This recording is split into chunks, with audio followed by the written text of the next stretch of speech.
একসময় ভোলার দৌলত খান উপজেলার দুটি ঐতিহ্যবাহী সরকারি মাধ্যমিক বিদ্যালয় ছিল জ্ঞানের আলোকবর্তিতা। এসব শিক্ষা প্রতিষ্ঠান থেকে পড়াশোনা করে দেশের বিভিন্ন গুরুত্বপূর্ণ পদে প্রতিষ্ঠিত হয়েছেন বহু কৃতী শিক্ষার্থী। তাদের সাফল্যে গর্ব করতেন দৌলত খানের মানুষ। তবে সময়ের পরিক্রমায় সেই গৌরবোজ্জ্বল শিক্ষা প্রতিষ্ঠান দুটির বর্তমান চিত্র এখন সম্পূর্ণ ভিন্ন। দীর্ঘদিন ধরে শিক্ষক সংকট, প্রয়োজনীয় জনবলের অভাব এবং শিক্ষার মান ধরে রাখতে নানা সীমাবদ্ধতার কারণে বিদ্যালয় দুটির শিক্ষা কার্যক্রম মারাত্মকভাবে ব্যাহত হচ্ছে।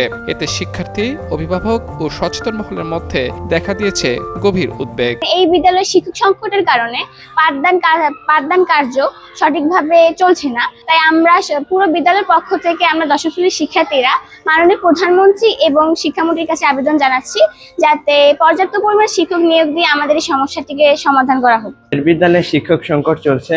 আমরা সরকারের কাছে দাবি জানাচ্ছি যাতে দ্রুত আমাদের বিদ্যালয়ে শিক্ষক পাঠানো হয়। বিদ্যালয়ে শিক্ষক সংকটের কারণে আমাদের পড়াশোনায় কষ্ট হচ্ছে। এই কারণে বিভিন্ন কোচিং সেন্টারে গিয়ে আমাদের কোচিং করতে হয়। মাননীয় শিক্ষামন্ত্রী এবং গণপ্রজাতন্ত্রী বাংলাদেশের সরকারের কাছে আমরা দাবি জানাচ্ছি যে আমাদের স্কুলে দ্রুত শিক্ষক নিয়োগ দেওয়ার জন্য। যথেষ্ট পরিমাণে শিক্ষক না থাকার কারণে আমাদের শিক্ষাদান ব্যাহত হচ্ছে। তাই আমি প্রধানমন্ত্রীর কাছে অত্যন্ত অনুরোধ করছি যে সঠিক সময়ের মধ্যে আমাদের বিদ্যালয়ে শিক্ষক যাতে নিয়োগ দেওয়া হয়। শিক্ষার্থীদের পাশাপাশি শিক্ষক এবং অভিভাবকদের দাবি, ঐতিহ্যবাহী এই দুই বিদ্যালয়ে দ্রুত শিক্ষক নিয়োগ দিয়ে শিক্ষার স্বাভাবিক পরিবেশ ফিরিয়ে আনা হোক। 17 জন শিক্ষক থাকার কথা, প্রধান শিক্ষক সহ প্রধান শিক্ষক সহ, কিন্তু সেখানে আমরা সহকারী প্রধান শিক্ষক পদে একজন কর্মরত আছেন। সহকারী এবং সিনিয়র শিক্ষক পদ মিলে মোট 15টা পদে মাত্র 4 জন শিক্ষক কর্মরত আছি আমরা। গণিত, বিজ্ঞানের মতো সাবজেক্টে কোনো শিক্ষক নেই, অথচ 600 উপরে শিক্ষার্থী রয়েছে।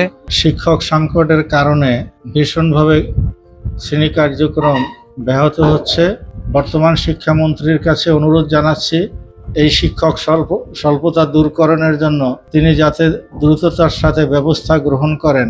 আমাদের দৌলত খান সরকারি হাই স্কুলের অনেক প্রাক্তন ছাত্ররা ডক্টর হয়েছে, ইঞ্জিনিয়ার হয়েছে, ম্যাজিস্ট্রেট হয়েছে, টিউনো হয়েছে। বিগত বছর ধরে আজকের আমাদের এই বিদ্যালয়ে কোনো ছাত্র কোনো ভালো জায়গায় যা বুঝতে পারতেছে না। এদিকে শিক্ষক নিয়োগ কার্যক্রম চলমান থাকলেও কবে নাগাদ নিয়োগ প্রক্রিয়া সম্পন্ন হয় তা নিশ্চিত নয় বলে জানিয়েছেন জেলা শিক্ষা কর্মকর্তা। দুইটা স্কুলের অবস্থা খুবই খারাপ এবং সব বলা সদরও, সেই হিসাবে সদরে একটু বেশি টিচার, ওইখানে 5-6 জন টিচার দিয়ে স্কুল চলে, এটা চলার মতো না।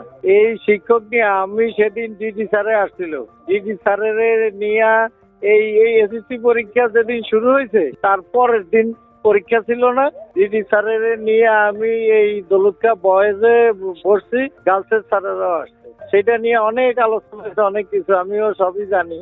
আসলে আমাদের তো কি করার আছে, আমরা বলি সব জায়গায়, কিন্তু কর্তৃপক্ষ দিতে পারতেছে না। টিচার সংকট সারা বাংলাদেশে। এখন নতুন করে টিচার নিয়োগের প্রক্রিয়া চলছে, এখন কতদিন লাগে। প্রয়োজনীয় সংখ্যক শিক্ষক নিয়োগের মাধ্যমে বিদ্যালয় দুটির শিক্ষার মান উন্নয়নে কার্যকর পদক্ষেপ নেবে সরকার, এমনটাই প্রত্যাশা স্থানীয়দের। মাহমুদুর রহমান, যুগান্তর নিউজ।